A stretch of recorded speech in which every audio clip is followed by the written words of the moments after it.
Hi, I'm Lizzo, and this is how it went down with my song, Truth Hurts. I wrote Truth Hurts 2 years ago, and I remember I was in the studio, and wait, let me rewind, because first of all, bitch, I didn't want to go to the studio. I was so upset and depressed and sad because I had gotten this voicemail from this motherfucker who, you know what I'm saying, I really cared about. Whatever, who cares? I do care, my heart got broken. But anyway, in the voicemail, which I guess at the time his ex made him leave me, he said, hey, don't call me anymore, you know, don't hit me up, I'm getting back with my ex. And I didn't. I was like, okay, fuck off. I blocked him on everything. Anyways, I walk into the studio and I'm all depressed and shit. I had been crying, cried myself to sleep, cried myself to wake up. And I walk in the bitch and I was like, I don't wanna, you know, do anything today. I'm just sad. And so Ricky's like, what's wrong?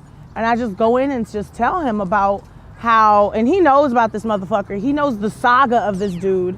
And he's like, damn, you know, that sucks. He's listening to me talk. And I was like, you know, I prepared myself. I knew what I was gonna say to him. If I could say what I wanted to say to him, I would say, good luck with the person who's supposed to hold you down but holds you back. And then I kept talking and I was like, and I had to go see my friend Mari. She would wash my hair and she would do, you know, treatments on my hair. So I had to go see Mari and get a new hairstyle. I had to wash him out of my hair.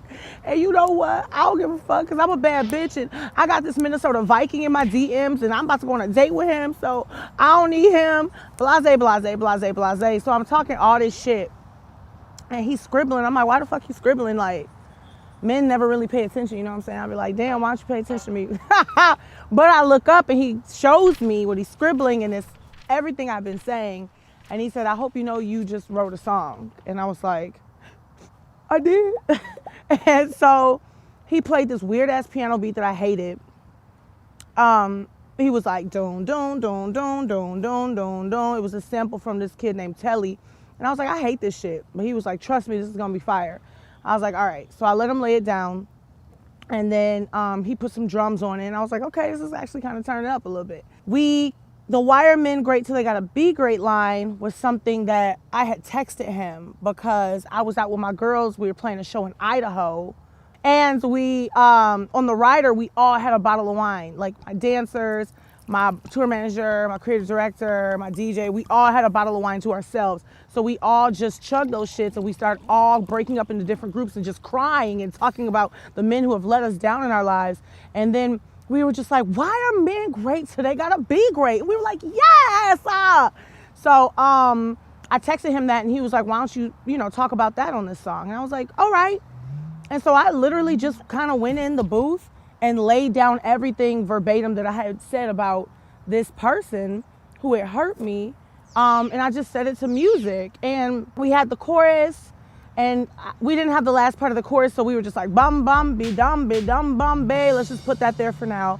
And I was like, yeah, it'll go something like that. I was going through the chorus and I was like, new man on the Minnesota Vikings. And it was like something more exciting. You know, that rhymes with Vikings. I needed something more exciting. And I was like, damn, I was listening through. I was like, truth hurts, boy. Truth hurts. And then he was like, yeah, that's the song right there. That's the name of the song. That's the line. That's what you throw in there. And I was like, fuck. Everything that's coming out of my mouth is the song today. I don't know what type of magical honey was in my throat when I woke up that morning, but shit, every motherfucking thing I said was the goddamn song. So I would just, it was literally, imagine I'm sitting at the, you know, in the control room and I'm sitting and we listening back and then I say something. He's like, say that. And I run back in and say it. It was literally like playing tag with myself, just running in, dropping lines in the booth.